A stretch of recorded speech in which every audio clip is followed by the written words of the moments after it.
Hello everyone, welcome back to year channel sister story. So আজকে আমরা দেখাবো আমাদের কক্সবাজার থেকে মহেশখালী এর জার্নি। আমরা কক্সবাজারের 6 নং জেটি ঘাট থেকে স্পিড বোটে করে গিয়েছিলাম মহেশখালী।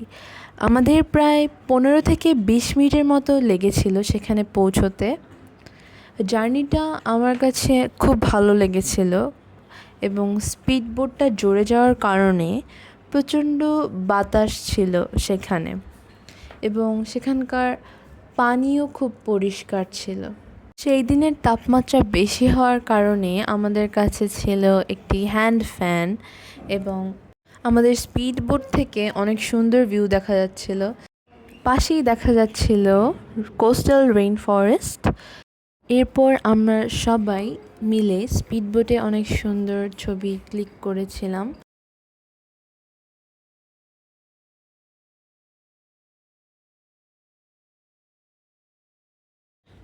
এরপর 15 থেকে 20 মিনিটের মধ্যেই আমরা আমাদের গন্তব্যস্থলে পৌঁছে যাই, যেটা ছিল বাবা আদিনাথের মন্দির মহেশখালীতে। তো মহেশখালীর এই মন্দিরটি অনেক সুন্দর। বাবা আদিনাথের মন্দিরটি পর্বত মৈনাকের উপর অবস্থিত এবং এটি প্রায় 288 ফুট উচ্চতায় অবস্থিত। এই মন্দিরটিতে যাওয়ার সময় 69টি সিঁড়ি পার করতে হয়েছিল আমাদের।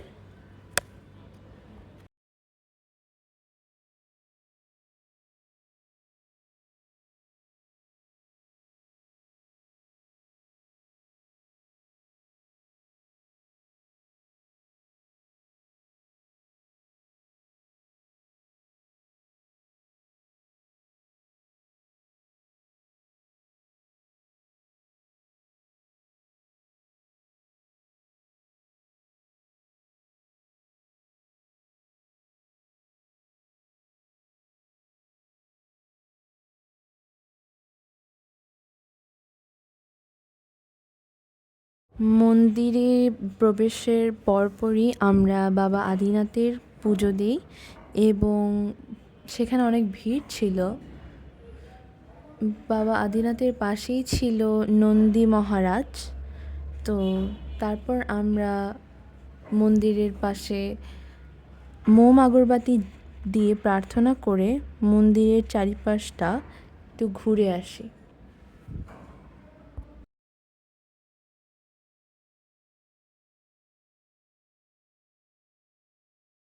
মন্দিরের আশেপাশে অনেক সুন্দর গাছপালাও ছিল, যেহেতু এটি একটি পর্বতের উপর অবস্থিত।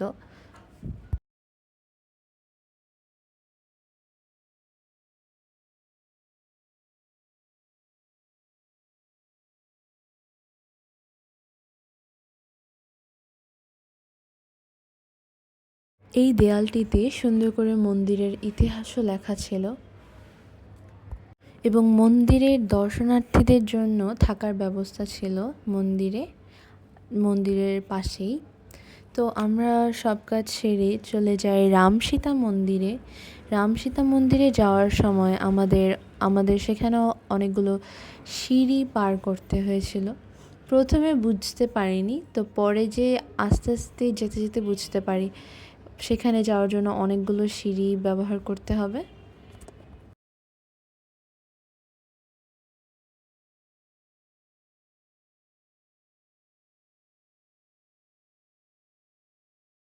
পাশেই একটি সুন্দর জিনিস দেখতে পাই।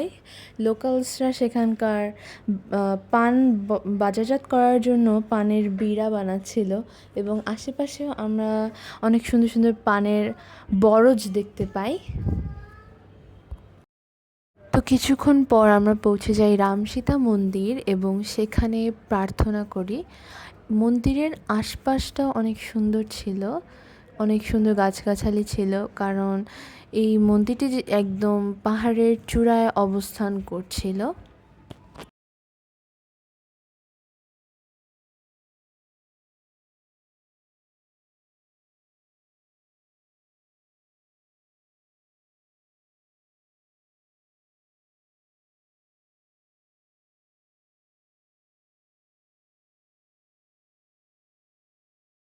এবং মন্দিরের পাশেই ছিল একটি সুন্দর গোল্ডেন স্কাল্পচার। এর চারদিকে চার কোণায় লায়নের মতো স্ট্রাকচারস দেখা যায়, এবং এই স্কাল্পচারটা পুরোটাই সোনালি রং দিয়ে করা ছিল। সুন্দর লাগছিল দেখতে, তবে একটু পুরাতন হয়ে গিয়েছিল।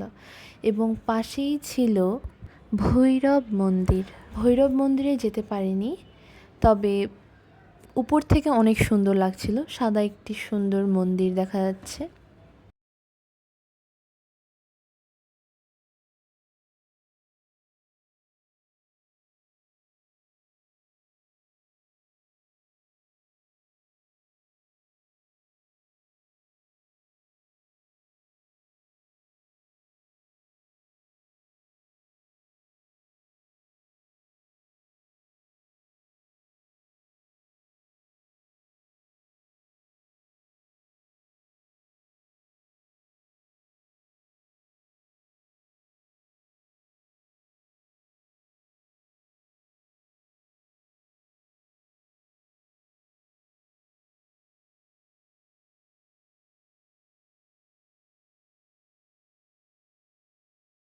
তারপর আমরা সেখানে কিছু ছবি তুলে চলে যাই মন্দিরের সামনের জেটি ঘাটে।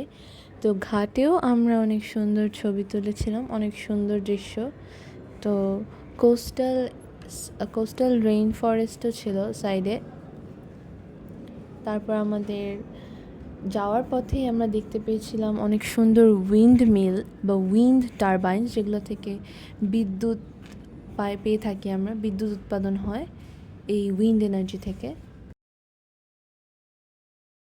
তো আমার কাছে যাওয়ার সময়ের তুলনায় আসার সময় বেশি ভালো লাগছিল, কারণ তখন বিকালের সময় ছিল এবং অনেক বাতাস ছিল। তখন অনেক সুন্দর লাগছিল কোস্টাল রেইন ফরেস্টগুলোকে। এরপর আমরা বিকালে রেস্ট নিয়ে সন্ধ্যার পর চলে যাই শালিক রেস্টুরেন্টে। শালিক রেস্টুরেন্ট কক্সবাজারের অনেক পপুলার একটি রেস্টুরেন্ট, এবং ভিতরের এনভায়রনমেন্ট অনেক সুন্দর ছিল। আমরা সবাই এক্সাইটেড ছিলাম, কারণ এর আগে কখনো যাওয়া হয়নি এই রেস্টুরেন্টে। এবং এই রেস্টুরেন্টের অনেকগুলো সেকশনস ছিল। সি ফুড আইটেমসও পাওয়া যেত, চাইনিজ এবং থাই, অনেক কিছুই পাওয়া গিয়েছিল।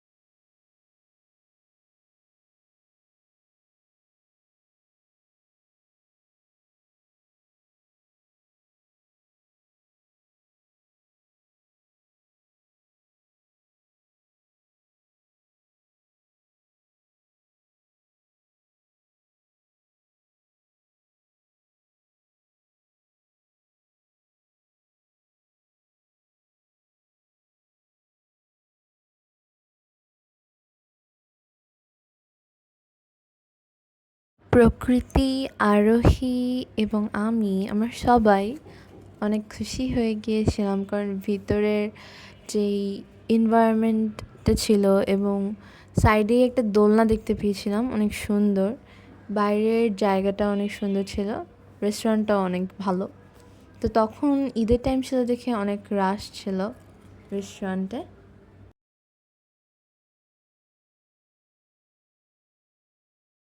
তো তারপর আমরা আমাদের ডিনার করে ফেলেছিলাম, এবং ডিনার শেষ করে আমরা রেস্টুরেন্টের সাইডের যে স্পেসটা ছিল সেখানে চলে গিয়েছিলাম, কয়েকটি ছবি ক্লিক করলাম, এবং এভাবেই আমাদের কক্সবাজারের ডে 2 একদম শেষে চলে আসে। তো আজকের ভ্লগ এই পর্যন্তই, দেখা হবে পরের ভ্লগে। Bye bye.